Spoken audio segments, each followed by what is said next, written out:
So good evening everyone. Today is a very special day for me because my son is going to ask some money related question to me. So let's find out what he has in his pocket. So we have Mr. Nikhil Verma, my dad. He is a financial icon of Ahmednagar. He is into financing industry from last 2 decades and servicing more than 300 families. So welcome dad to today's podcast. So I have few questions for you.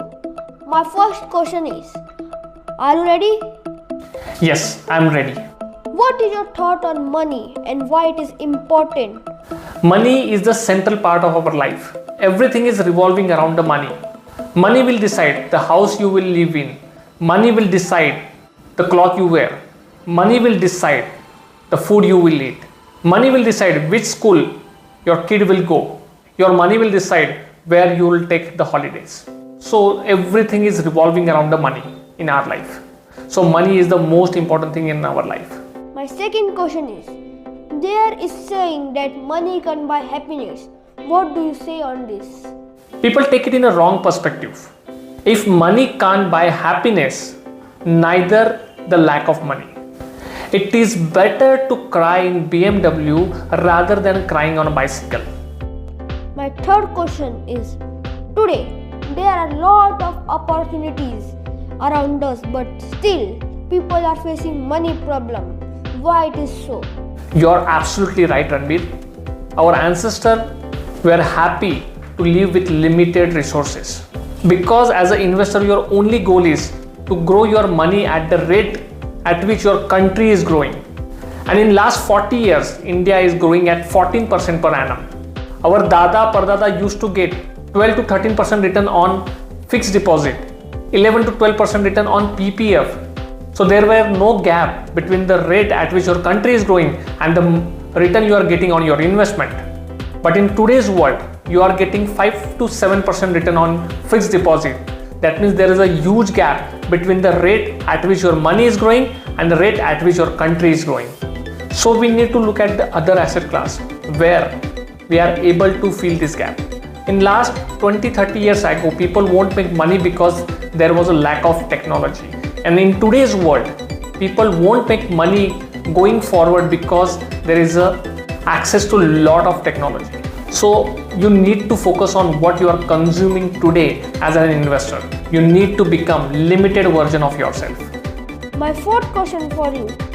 In this budget, there is too much buzz on LTCG. What is your thought? LTCG is a long-term capital gain tax, and this is applicable if you hold your investment for more than 12 months. And in today's fast-moving world, people are focusing more on intraday trades or F&O trades. So why you are worrying about this? As an investor, you need to understand where you are spending your precious time. Time has become a very precious commodity at this juncture of life. After 30-40 years, you will get old, but your money will become young if you keep investing and growing your money. My last question for you, Dad. How should allocate their money while investing?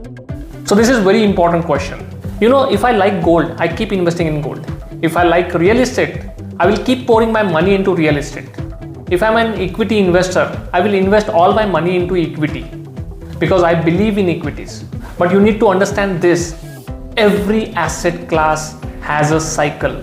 And if you keep overweight on any asset class, you will find yourself in a trouble soon. There is a beautiful quote I remember from Mr. Shankar Sharma, who is a veteran investor in the stock market. And he said, there is always a bull market and bear market in some asset class, somewhere in the world at the same time. You should not fall in love with any asset class. You made money in one asset class, move your money to the next asset class where there is a high probability of making money. And that is the secret of creating wealth. Thank you so much, Dad, for your beautiful insight regarding money. Money is the taboo in Indian society, but one should understand what talking about money is the most important thing in your life, because every aspect of your life is revolving around the money. And thank you so much, Ranbir, for asking this such an intelligent question about money. I'm glad that kids like you are asking such a real life questions. Hope to see you some more conversation with you very soon. Till that time, happy trading.